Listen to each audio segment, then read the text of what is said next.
चलो देख लो क्वेश्चन है, देखो क्वेश्चन क्या है, मैं सवाल पढ़ नहीं रहा हूँ, बस फिर से वही है। एक क्या है हमारा -6, 10, बी जो है हमारा 3, -8 और एक पी पॉइंट है जो है -4, y है। ध्यान देना -4, y है। और आपसे सवाल पूछा है, पहला सवाल देखो इसमें दो सवाल है। पहला पूछा है फाइंड द रेशियो, मतलब ये पी पॉइंट इस ए बी को किस रेशियो में डिवाइड करता है, 2020 का सवाल है हाल फिलहाल का, ठीक है। और इस y का भी वैल्यू फाइंड करना है। अब पी पॉइंट में आप देखो ध्यान दो, हम इसके पहले देखो दोनों ही पॉइंट दिया हुआ था, हम पता है यहां पी पॉइंट में कोई भी एक पॉइंट दिया हुआ है तो रेशियो हम निकाल सकते हैं, क्योंकि देखो वहां पे y पॉइंट को हम y जो इक्वल आया था इसके पहले वाले क्वेश्चन में, उसमें हम y को सॉल्व भी नहीं किए y कोऑर्डिनेट के लिए, तो कोई भी एक भी वैल्यू दिया हुआ है तो हम उसको सॉल्व कर सकते हैं। आई बात समझ में?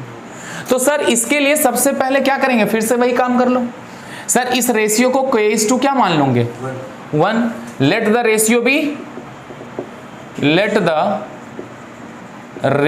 B k/1।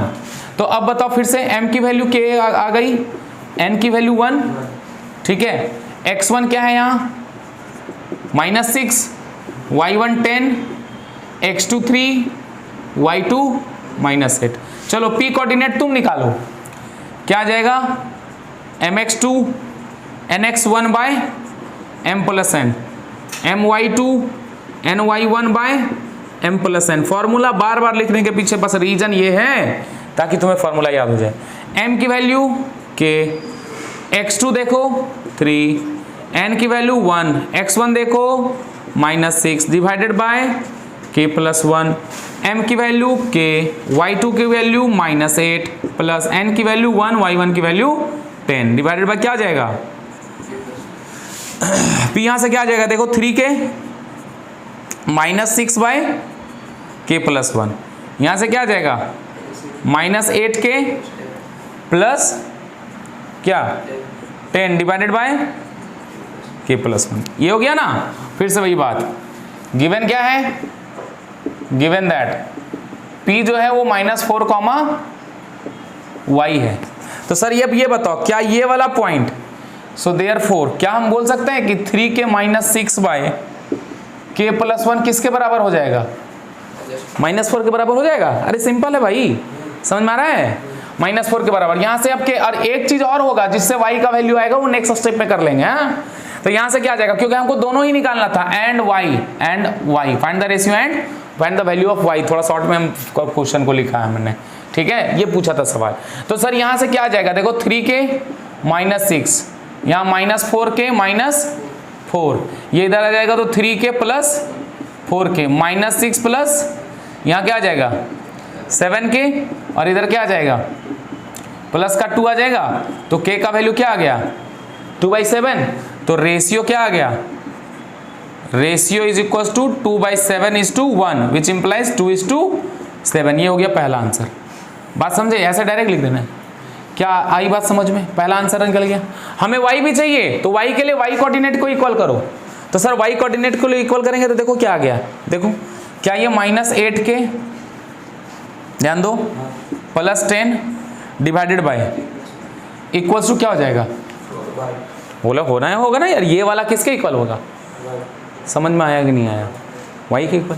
अब यहाँ पर y भी है k भी है, y कैसे निकाले भैया, k का वैल्यू तुम निकाल चुके हो ना 2/7, तो इसमें पुट कर दो k का वैल्यू 2/7 है, जहां जहां k है वहां वहां क्या पुट कर दो 2/7। तो करो -8 2/7 प्लस 10 डिवाइडेड बाय k यानी 2/7 plus 1 is equal to y।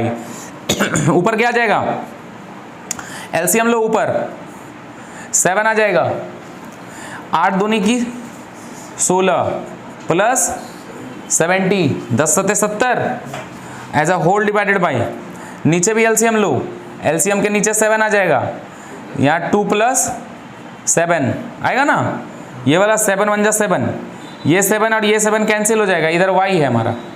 तो अब क्या आ जाएगा देखो, ये दोनों को सॉल्व करोगे, 70 में से 16 गया, 70 में से 10 गया तो 60, 60 में से 6 गया तो 60 में से 6 गया तो 54, 54। नीचे क्या बचा, 7 और 2 9।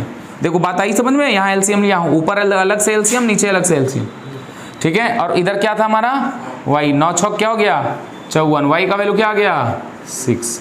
सॉल्व करना आपकी जिम्मेवारी थी सर, समझ में आया कि नहीं आया। तो सेम चीज़ है, बस क्वेश्चन देखो बार बार पूछने का तरीका बदल रहा है, ठीक है। तो रेशियो हमेशा जब भी रेशियो निकालना है तो k/1 मान लेंगे और रेशियो निकाल देंगे। प्रोसेस समझ में आया यार, ये बताओ पहले, ठीक है, ओके।